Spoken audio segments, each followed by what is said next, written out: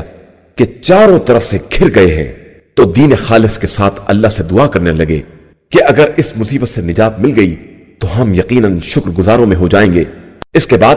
جب اس نے نجات دے دی تو زمین میں ناحق ظلم کرنے لگے۔ انسانوں، یاد رکھو تمہارا ظلم تمہارے ہی خلاف ہوگا، یہ صرف چند روزہ زندگی کا مزہ ہے، اس کے بعد تم سب کی باز گشت ہماری ہی طرف ہوگی، اور ہم تمہیں بتائیں گے کہ تم دنیا میں کیا کر رہے تھے۔ زندگانی دنیا کی مثال صرف اس بارش کی ہے جسے ہم نے آسمان سے نازل کیا، پھر اس سے مل کر زمین سے وہ نباتات برآمد ہوئیں جن کو انسان اور جانور کھاتے ہیں، یہاں تک کہ جب زمین نے سبززار سے اپنے کو آراستہ کر لیا اور مالکوں نے یہ خیال کرنا شروع کر دیا کہ اب ہم اس زمین کے صاحب اختیار ہیں، تو اچانک ہمارا حکم رات یا دن کے وقت آ گیا اور ہم نے اسے بالکل کٹا ہوا کھیت بنا دیا، گویا اس میں کل کچھ تھا ہی نہیں۔ ہم اسی طرح اپنی آیتوں کو مفصل طریقے سے بیان کرتے ہیں اس قوم کے لیے جو صاحب فکر و نظر ہے۔ اللہ ہر ایک کو سلامتی کے گھر کی طرف دعوت دیتا ہے اور جسے چاہتا ہے سیدھے راستے کی ہدایت دے دیتا ہے۔ جن لوگوں نے نیکی کی ہے ان کے واسطے نیکی بھی ہے اور اضافہ بھی، اور ان کے چہروں پر نہ سیاہی ہوگی اور نہ ذلت، وہ جنت والے ہیں اور وہی ہمیشہ رہنے والے ہیں۔ اور جن لوگوں نے برائیاں کمائی ہیں ان کے لیے ہر برائی کے بدلے ویسی ہی برائی ہے، اور ان کے چہروں پر گناہوں کی سیاہی بھی ہوگی، اور انہیں عذاب الہی سے بچانے والا کوئی نہ ہوگا۔ ان کے چہرے پر جیسے سیاہ رات کی تاریکی کا پردہ ڈال دیا گیا ہو، وہ اہل جہنم ہے اور اسی میں ہمیشہ رہنے والے ہیں۔ جس دن ہم سب کو اکٹھا جمع کریں گے اور اس کے بعد شرک کرنے والوں سے کہیں گے کہ تم اور تمہارے شرکا سب اپنی اپنی جگہ ٹھہرو، اور پھر ہم ان کے درمیان جدائی ڈال دیں گے، اور ان کے شرکا کہیں گے کہ تم ہماری عبادت تو نہیں کرتے تھے، اب خدا ہمارے اور تمہارے درمیان گواہی کے لیے کافی ہے کہ ہم تمہاری عبادت سے بالکل غافل تھے۔ اس وقت ہر شخص اپنے گزشتہ اعمال کا امتحان کرے گا، اور سب مولا برحق خداوند تعالیٰ کی بارگاہ میں پلٹا دیے جائیں گے، اور جو کچھ افطرا کر رہے تھے وہ سب پھٹک کر گم ہو جائے گا۔ پیغمبر صلی اللہ علیہ وآلہ وسلم، ذرا ان سے پوچھئے کون رزق دیتا ہے، اور کون تمہاری سماعت و بصارت کا مالک ہے، اور کون مردہ سے زندہ اور زندہ سے مردہ کو نکالتا ہے، اور کون سارے امور کی تدبیر کرتا ہے، تو یہ سب یہی کہیں گے کہ اللہ۔ تو آپ صلی اللہ علیہ وآلہ وسلم کہیے تو پھر اس سے کیوں نہیں ڈرتے ہو؟ وہی اللہ تمہارا برحق پالنے والا ہے، اور حق کے بعد ضلالت کے سوا کچھ نہیں ہے، تو تم کس طرف لے جائے جا رہے ہو؟ اسی طرح خدا کا عذاب فاسقوں کے حق میں ثابت ہو گیا کہ وہ ایمان لانے والے نہیں ہیں۔ آپ ذرا پوچھئے کہ کیا تمہارے شریکوں میں کوئی ہے جو خلقت کی ابتدا کرے اور پھر دوبارہ اسے پلٹا سکے؟ اور پھر بتائیے کہ اللہ ہی مخلوقات کی ابتدا کرتا ہے اور وہی انہیں پلٹاتا بھی ہے، تو تم آخر کدھر چلے جا رہے ہو؟ کہیے کہ کیا تمہارے شرکا میں کوئی ایسا ہے جو حق کی ہدایت کر سکے؟ اور پھر بتائیے کہ اللہ ہی حق کی ہدایت کرتا ہے، اور جو حق کی ہدایت کرتا ہے وہ واقعاً قابل اتباع ہے یا جو ہدایت کرنے کے قابل بھی نہیں ہے، مگر یہ کہ خود اس کی ہدایت کی جائے؟ تو آخر تمہیں کیا ہو گیا ہے اور تم کیسے فیصلے کر رہے ہو؟ اور ان کی اکثریت تو صرف خیالات کا اتباع کرتی ہے، جبکہ گمان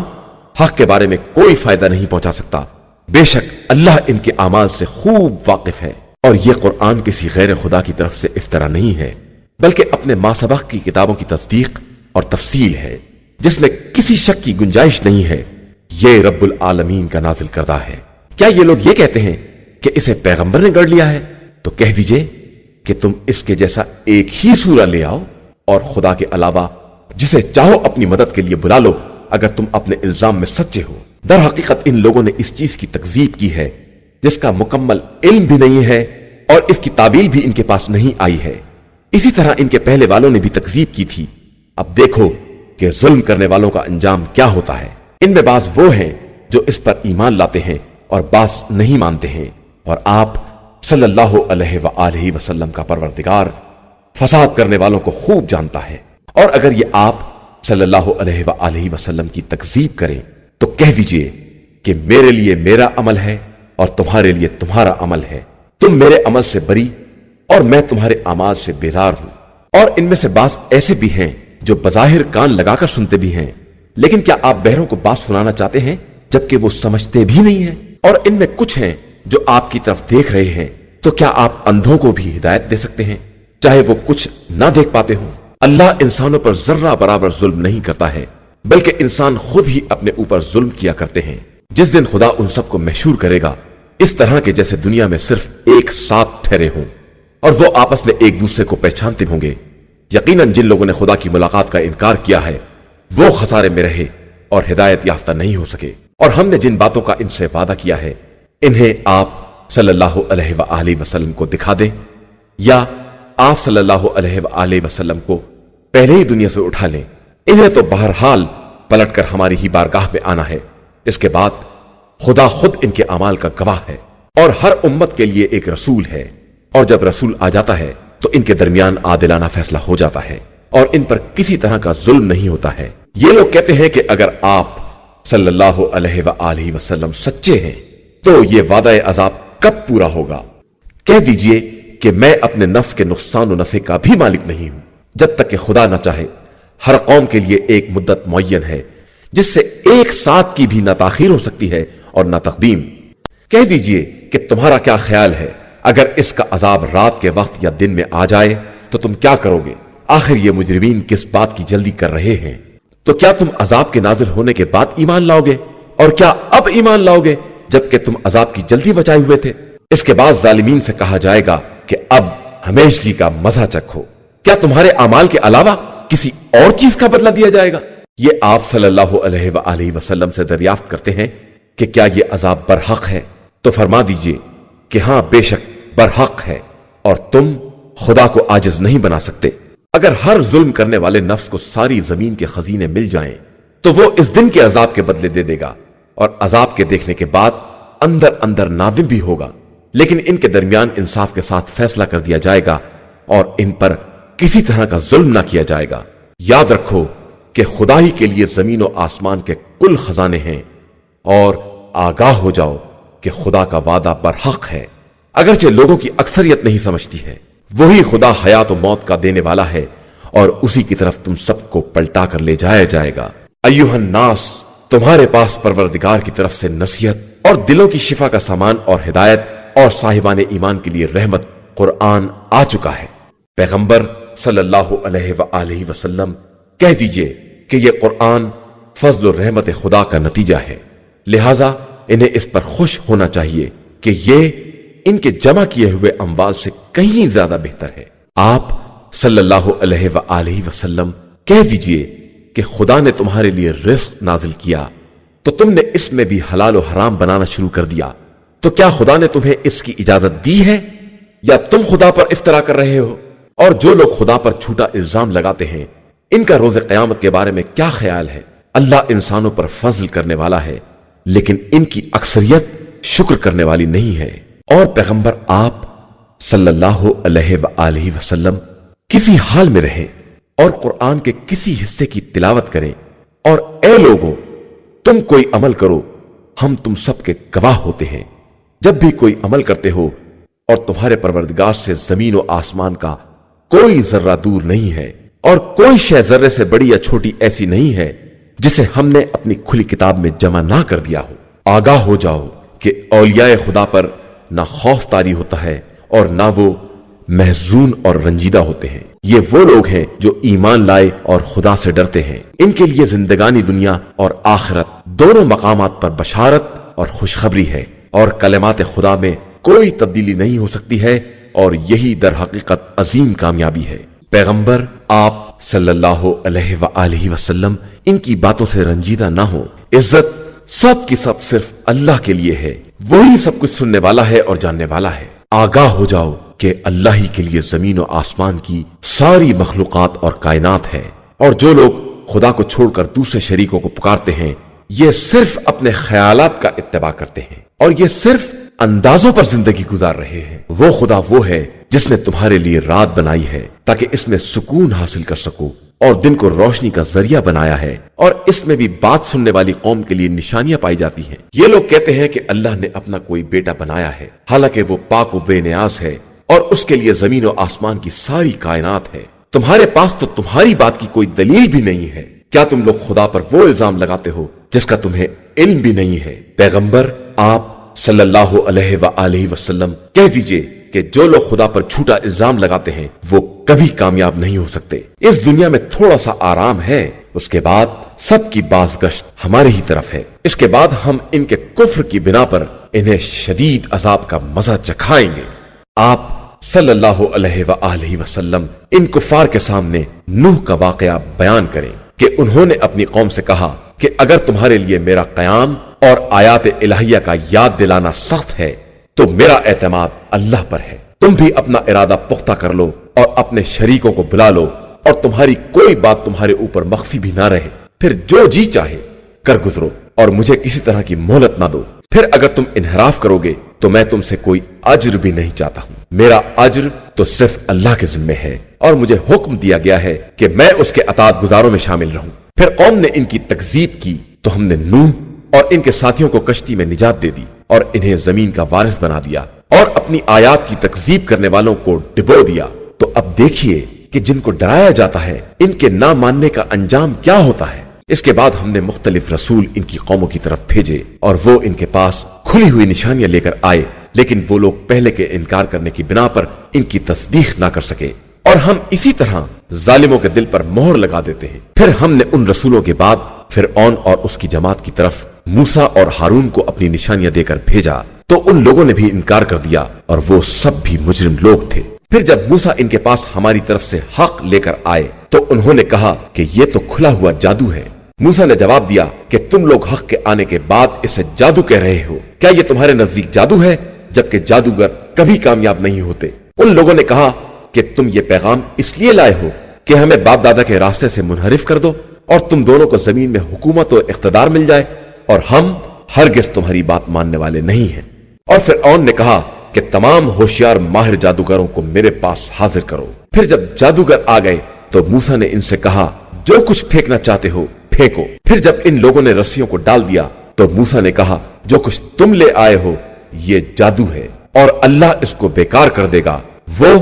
مفسدین کے عمل کو درست نہیں ہونے دیتا ہے اور اپنے کلمات کے ذریعے حق کو ثابت کر دیتا ہے، چاہے مجرمین کو کتنا ہی برا کیوں نہ لگے۔ پھر بھی موسیٰ پر ایمان نہ لائے مگر ان کی قوم کی ایک نسل، اور وہ بھی فرعون اور اس کی جماعت کے خوف کے ساتھ کہ کہیں وہ کسی آزمائش میں نہ مبتلا کر دے، کہ فرعون بہت اونچا ہے اور وہ اسراف اور زیادتی کرنے والا بھی ہے۔ اور موسیٰ نے اپنی قوم سے کہا کہ اگر تم واقعاً اللہ پر ایمان لائے ہو تو اسی پر بھروسہ کرو، اگر واقعاً اس کے اطاعت گزار بندے ہو۔ تو ان لوگوں نے کہا کہ بے شک ہم نے خدا پر بھروسہ کیا ہے، خدایا ہمیں ظالموں کے فتنوں اور آزمائشوں کا مرکز نہ قرار دینا، اور اپنی رحمت کے ذریعے کافر قوم کے شر سے محفوظ رکھنا۔ اور ہم نے موسیٰ اور ان کے بھائی کی طرف وحی کی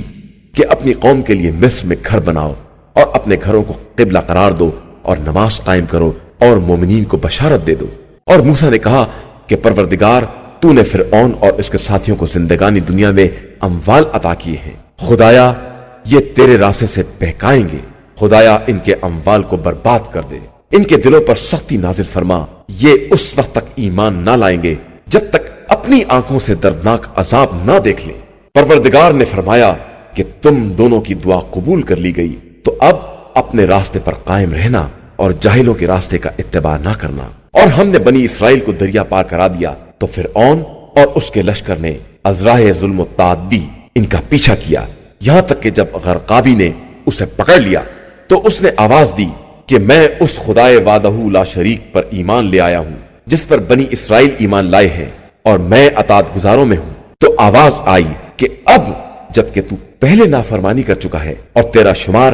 مفسدوں میں ہو چکا ہے، خیر آج ہم تیرے بدن کو بچا لیتے ہیں تاکہ تو اپنے بعد والوں کے لیے نشانی بن جائے، اگرچہ بہت سے لوگ ہماری نشانیوں سے غافل ہی رہتے ہیں۔ اور ہم نے بنی اسرائیل کو بہترین منزل عطا کی ہے اور انہیں پاکیزہ رزق عطا کیا ہے، تو ان لوگوں نے آپس میں اختلاف نہیں کیا یہاں تک کہ ان کے پاس توریت آ گئی، تو اب خدا ان کے درمیان روز قیامت ان کے اختلافات کا فیصلہ کر دے گا۔ اب اگر تم کو اس میں شک ہے جو ہم نے نازل کیا ہے تو ان لوگوں سے پوچھو جو اس کے پہلے کتاب توریت و انجیل پڑھتے رہے ہیں، یقیناً تمہارے پروردگار کی طرف سے حق آ چکا ہے، تو اب تم شک کرنے والوں میں شامل نہ ہو اور ان لوگوں میں نہ ہو جاؤ جنہوں نے آیات الہیہ کی تکذیب کی ہے کہ اس طرح خسارہ والوں میں شمار ہو جاؤ گے۔ بے شک جن لوگوں پر کلمہ عذاب الہی ثابت ہو چکا ہے وہ ہرگز ایمان لانے والے نہیں ہیں، چاہے ان کے پاس تمام نشانیاں کیوں نہ آ جائیں، جب تک اپنی آنکھوں سے دردناک عذاب نہ دیکھ لیں گے۔ بس کوئی بستی ایسی کیوں نہیں ہے جو ایمان لے آئے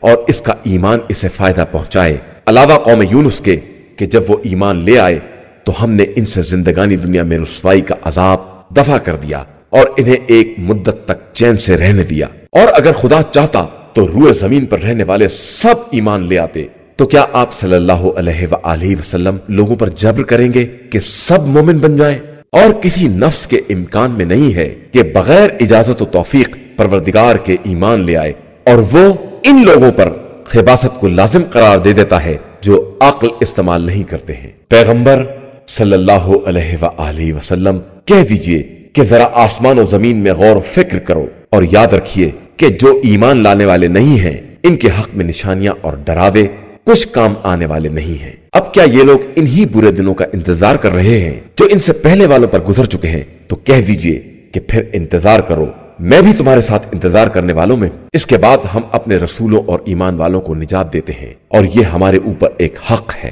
کہ ہم صاحبان ایمان کو نجات دلائیں۔ پیغمبر آپ صلی اللہ علیہ وآلہ وسلم کہہ دیجئے کہ اگر تم لوگوں کو میرے دین میں شک ہے تو میں ان کی پرستش نہیں کر سکتا جنہیں تم لوگ خدا کو چھوڑ کر پوج رہے ہو۔ میں تو صرف اس خدا کی عبادت کرتا ہوں جو تم سب کو موت دینے والا ہے، اور مجھے حکم دیا گیا ہے کہ میں صاحبان ایمان میں شامل رہوں، اور آپ صلی اللہ علیہ وآلہ وسلم اپنا رخ بالکل دین کی طرف رکھیں، باطل سے الگ رہیں اور ہرگز مشرکین کی جماعت میں شمار نہ ہوں، اور خدا کے علاوہ کسی ایسے کو آواز نہ دیں جو نہ فائدہ پہنچا سکتا ہے اور نہ نقصان، ورنہ ایسا کریں گے تو آپ کا شمار بھی ظالمین میں ہو جائے گا۔ اور اگر خدا نقصان پہنچانا چاہے تو اس کے علاوہ کوئی بچانے والا نہیں ہے، اور اگر وہ بھلائی کا ارادہ کر لے تو اس کے فضل کا کوئی روکنے والا نہیں ہے۔ وہ جس کو چاہتا ہے اپنے بندوں میں بھلائی عطا کرتا ہے، وہ بڑا بخشنے والا اور مہربان ہے۔ پیغمبر آپ صلی اللہ علیہ وآلہ وسلم کہہ دیجئے کہ تمہارے پاس پروردگار کی طرف سے حق آ چکا ہے، اب جو ہدایت حاصل کرے گا وہ اپنے فائدے کے لیے کرے گا، اور جو گمراہ ہو جائے گا اس کا نقصان بھی اسی کو ہوگا، اور میں تمہارا ذمہ دار نہیں ہوں۔ اور آپ صلی اللہ علیہ وآلہ وسلم صرف اس بات کا اتباع کریں جس کی آپ صلی اللہ علیہ وآلہ وسلم کی طرف وحی کی جاتی ہے، اور صبر کرتے رہیں یہاں تک کہ خدا کوئی فیصلہ کر دے، اور وہ بہترین فیصلہ کرنے والا ہے۔ شروع نام سے اللہ کے جو بڑا مہربان نہایت رحم کرنے والا ہے۔ الف لام را، یہ وہ کتاب ہے جس کی آیتیں محکم بنائی گئی ہیں اور ایک صاحب علم و حکمت کی طرف سے تفصیل کے ساتھ بیان کی گئی ہیں کہ اللہ کے علاوہ کسی کی عبادت نہ کرو، میں اسی کی طرف سے ڈرانے والا اور بشارت دینے والا ہوں، اور اپنے رب سے استغفار کرو، پھر اس کی طرف متوجہ ہو جاؤ، وہ تم کو مقررہ مدت میں بہترین فائدہ عطا کرے گا اور صاحب فضل کو اس کے فضل کا حق دے گا، اور میں تمہارے بارے میں ایک بڑے دن کے عذاب سے خوف زدہ ہوں۔ تم سب کی بازگشت خدا ہی کی طرف ہے، اور وہ ہر شے پر قدرت رکھنے والا ہے۔ آگاہ ہو جاؤ کہ یہ لوگ اپنے سینوں کو دوہرائے لے رہے ہیں کہ اس طرح پیغمبر سے چھپ جائیں، تو آگاہ رہیں کہ یہ جب اپنے کپڑوں کو خوب لپیٹ لیتے ہیں تو اس وقت بھی وہ ان کے ظاہر و باطن دونوں کو جانتا ہے کہ وہ تمام سینوں کے رازوں کا جاننے والا ہے۔ هديناه السبيل إما شاكرا وإما